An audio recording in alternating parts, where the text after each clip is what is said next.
All right, I'm here with Solomon, one of my favorite borrowers and current real estate investors. And so we're just going to have a little chat today about Solomon's journey. And this is in 2022, September 22. So we are going to be hitting on this change in the market that's happening and kind of how Solomon's seeing deals, talk about some of his recent successes and one that he just closed on today. So Solomon, thanks for taking the time to join us. Yeah, thanks for having me.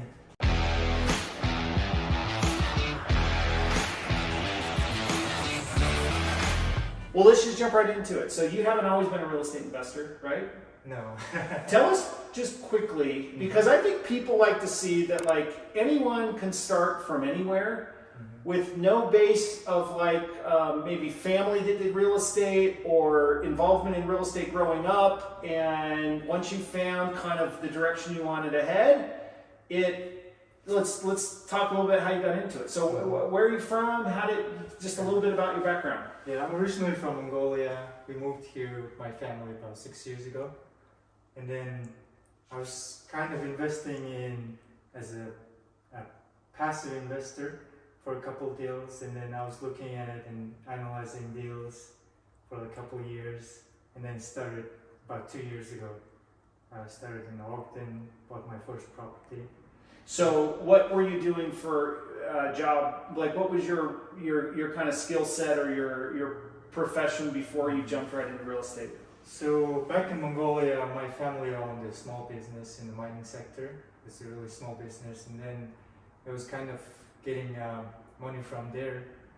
And then I was looking to do like any kind of business that what I can do here, and like real estate was really interesting to me, so I was really looking into it. So what brought you though originally from Mongolia to like Utah? Like how did you end up? So my family moved here before. My sister was here, and then I get married with 2 kids, so we kind of wanted to stay close to my family. Oh, good. Yeah. So when you got married, you were married in Mongolia? Yeah. Or did you get married? Oh, okay. Mongolia. Yeah, so your family really, your birth family and then your your married family both started in Mongolia. Right. And your parents had a mining business. business. That's awesome.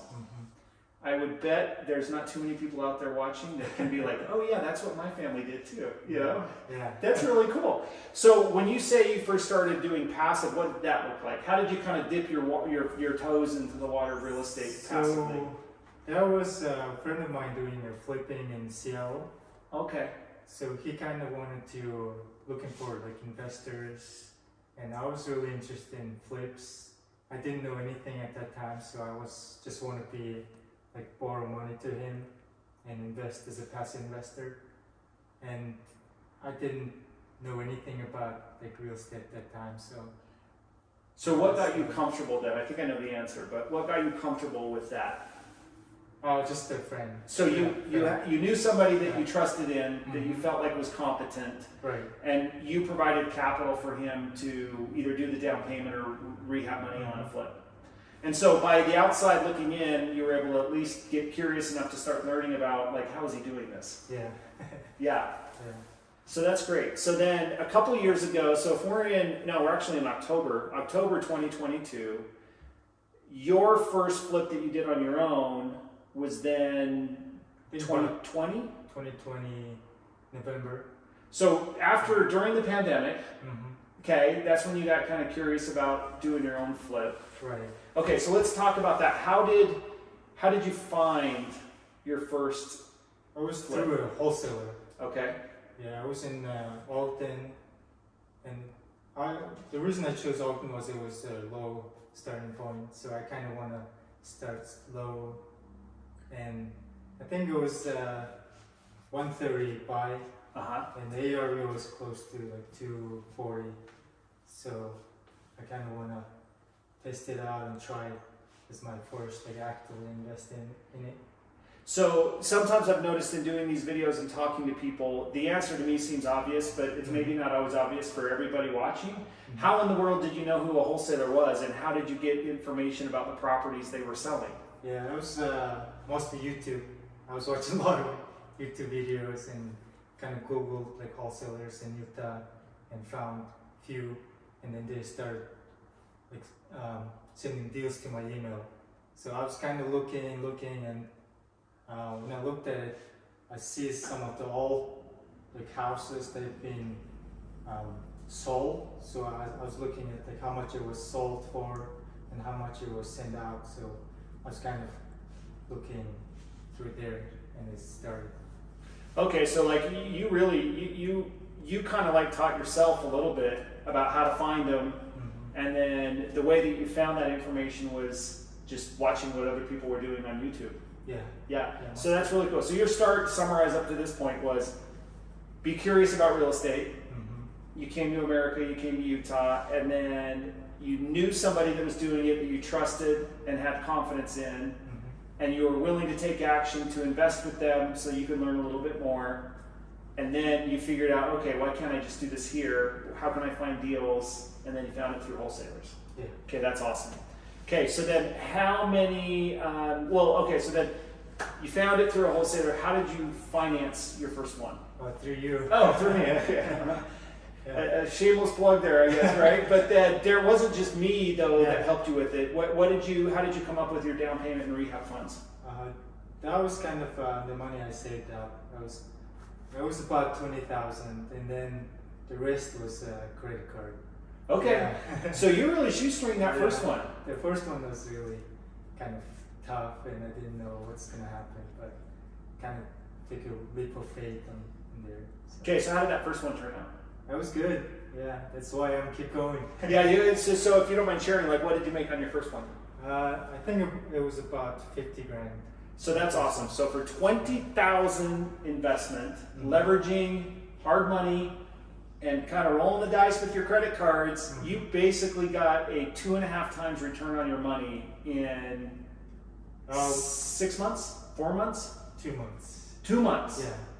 Yeah, because so then the other piece of this puzzle is the rehab, or the actual work on the property. How did you do the rehab? So I know someone who is a contractor who's really good at doing his job. So I was talking to him. So before I found the deal, so at the start of the deal, I kind of wanted to partner with him, so that. I'll lower my risk. Yeah. So I kind of partnered on that deal. So he moved fast, and it was an easier flip. It was kind of a smaller house and like cosmetic things. So this contractor and how to go to Home Depot, like you knew all of that before you got here, right? No, not really. Yeah. So again, like I'm sensing a theme of being curious. Knowing the answers out there, and then spending the time to find how to get it done. Yeah. Because you didn't know it. Yeah, I didn't know anything. So at that time, I didn't know like any appliances or any material would cost at all. Yeah. So if you're sitting there on your couch going, "Yeah, I always wanted to get into real estate," like you have no excuses. You came from a different country, learning a different language, and learning how real estate works in a really short amount of time. That's the benefit right now of the internet and YouTube. There's so much information out there. It's just, what do you do with it? Are you going to sit there and like look at videos forever? Or are you just going to go, like you said, I got a leap of faith. I got to figure out if I know how to do this by doing it. And so now you took that 20. Now that 20 is 70 because you made 50. Right. So, and now I can't remember because I don't know if I helped you with every single one, but there was time where you were doing at least 2 or 3 at a time then, right? Yeah. So I think in total, I think I did 8. Okay. 8 until today. And I kind of moved up in price and different areas. Okay. Yeah.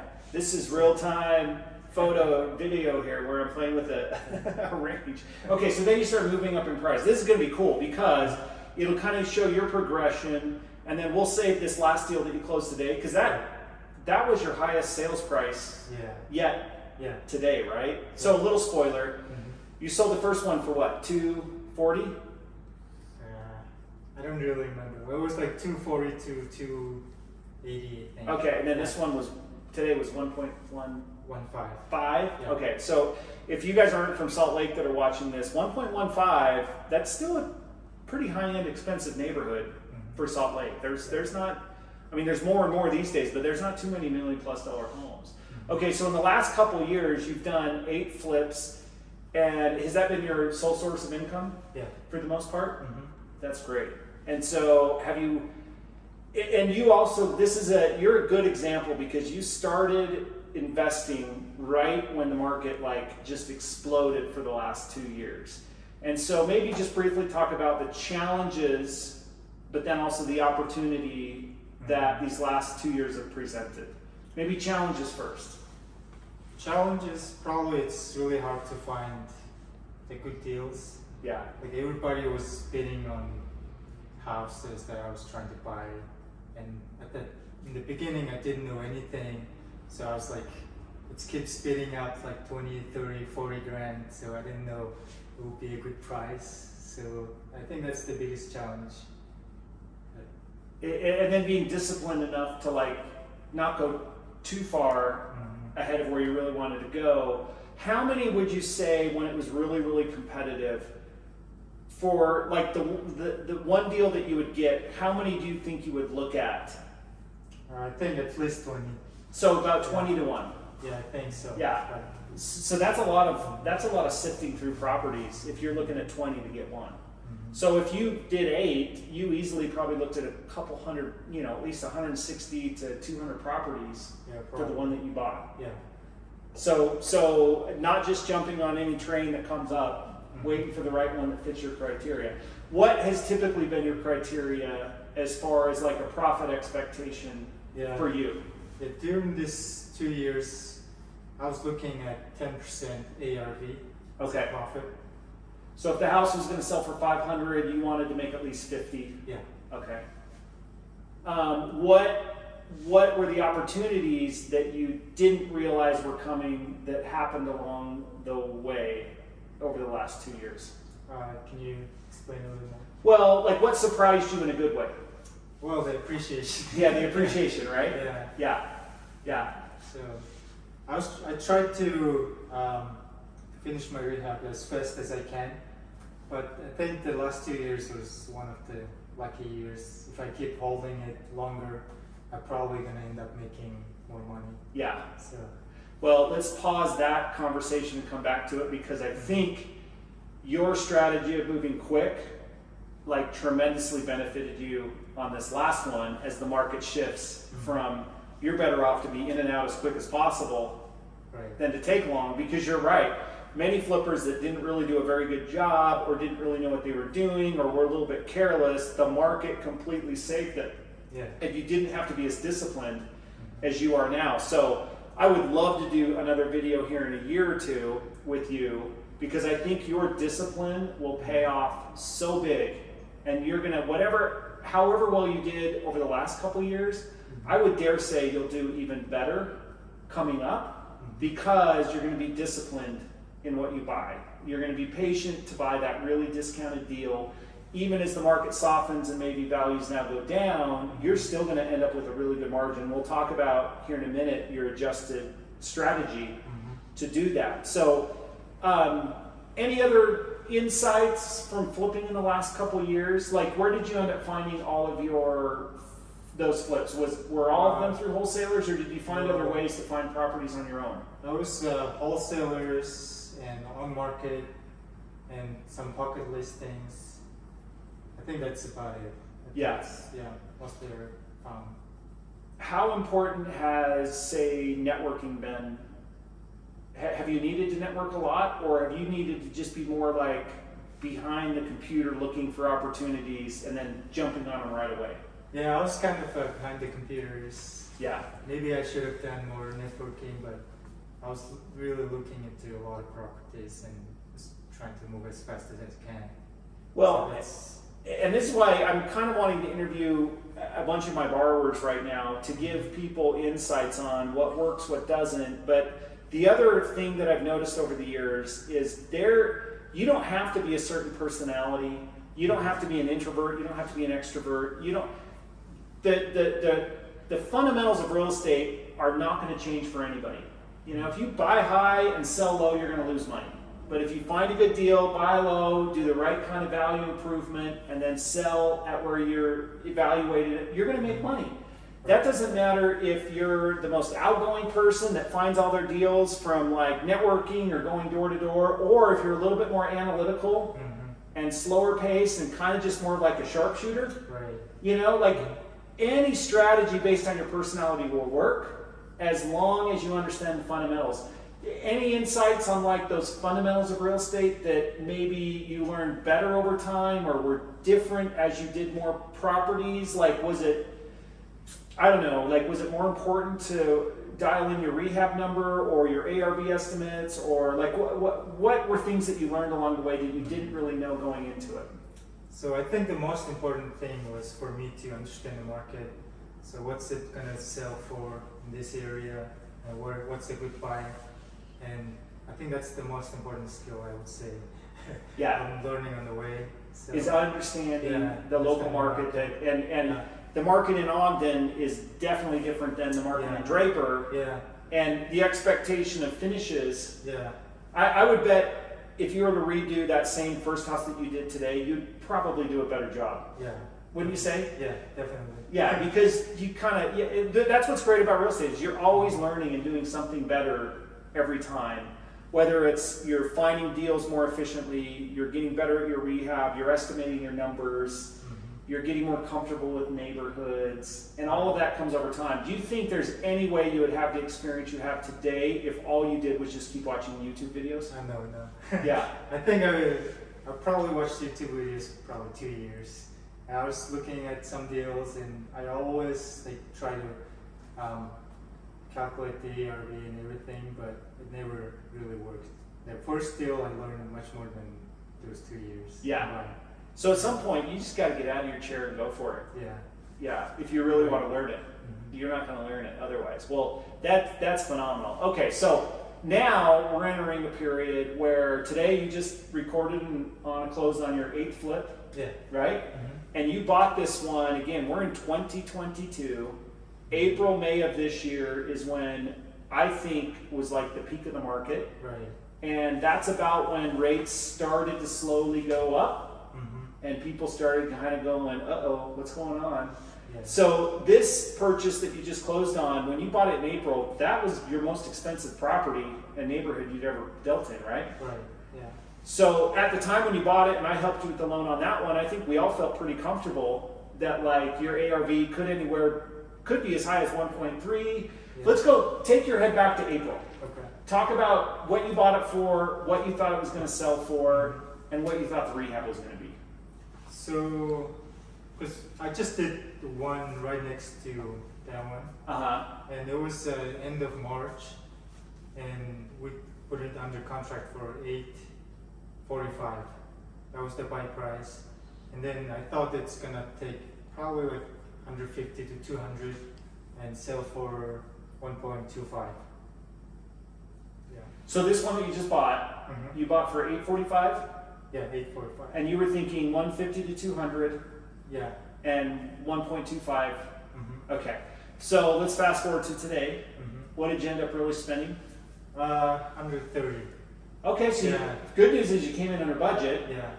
The bad news is you sold it for 1.15. But I gotta quit touching this. 1.145? 1.15. Oh, 1.15. So you sold it for about 100,000 less, but you also spent maybe 70,000 less.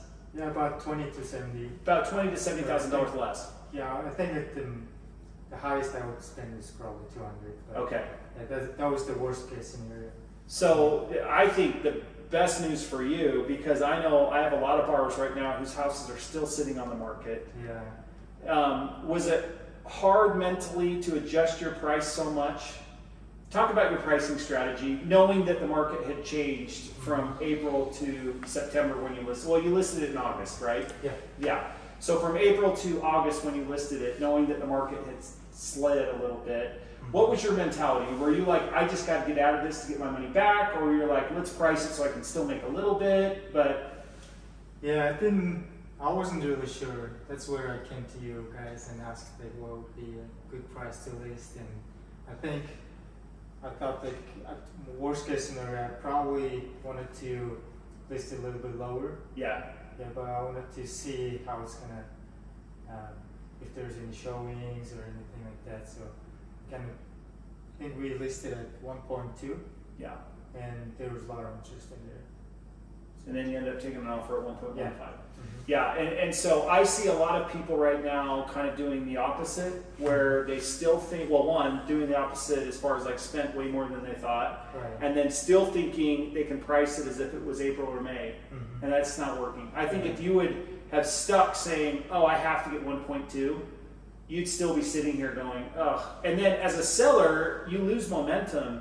And so then you're much more willing to take something even less because you're like, I just want this over with, Mm-hmm. you know? Right. And so I think you executed it really, really well. So if you don't mind me asking, because everyone likes to know what the numbers are, what do you think you ended up making on this?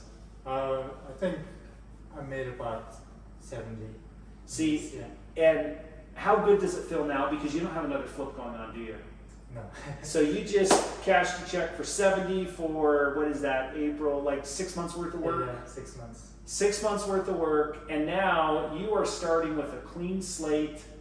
You don't have any other flips. So what is your strategy now going forward? Learning from the experience of a market that went crazy high appreciation to now maybe considering that we might actually kind of go down either a little quicker. You know, we've already gone down from May to today, but you know, I know there might be like a little bit more of a gradual decline in pricing. Right. So what's your strategy? So right now I'm looking at 15% profit of ARV, and Okay. I'm also really conservative on the numbers, the ARV. Yeah. Yeah. So how are you looking at ARV? You know, in the past we'd always go back 6 months. What's kind of your strategy now to kind of get comfortable with where you think an ARV is going to be in 6 months from today? So when I look at the market right now, I look at the sold prices and then what's active. The actives are kind of lower than the sold prices, and it's sitting there. So I'm kind of going with the actives in last couple, like 1-2 months of sold comps. That's sold. Yeah. Yeah, it's really interesting because back before you almost did the opposite, where you'd look at the solds a little bit, but you'd more, because there were so few actives, you'd kind of look at the actives because you would know that those actives would sell for at least what they were listed at. Yeah. And now it's like looking at the solds, but then also considering the actives just to see like what kind of price drops they've had, and then maybe kind of merging it and figuring out prices might even drop a little bit more, and then projecting that future ARV, and then figuring in your 15% instead of 10%. So you're giving yourself additional buffer Yeah. for, you know, the risk that you're taking in a market that's maybe not as predictable. And then what do you think about your rehab numbers going forward? If you've done 8, you got to feel pretty comfortable that you kind of get an idea for like what rehab's going to be. Yeah, but it's always been a learning experience, I would say, for the last 2 years, because I did the house for 200 ARV, Yeah. and the last one was 1.15. Yeah. So everything was in between. So I sold probably one in 600s, 500s, and one in like 1 million. So everything was a learning. Like probably every house was a learning. So you got to get better about doing a little bit better job on every house because the expectation for that higher price went up every time, right? Yeah. That's awesome. Well, so what are you excited about going forward? Well, just the opportunity, a changing market. So just have a mindset. Hopefully, it will have a lot more deals and just learn from you and other people. I love it. I think your story is so awesome. Just given where you came from, you're self-learned, self-taught. You didn't have like a real formal mentor. And now you've got a lot of experience under your belt and the confidence to know that, yeah, things were good when it was good. And you timed it perfect, I think, to get out right now and to not have like 4 or 5 flips sitting on the market. And now you've got, you know, kind of guns loaded, ready to, you know, fire away at the next target. Yeah. So that's awesome. Yeah, thank you. Yeah, well, cool. Well, this is Solomon. Check him out, check his properties. And if you have anyone want to sell him, hit him up, and we'll catch you on the next one.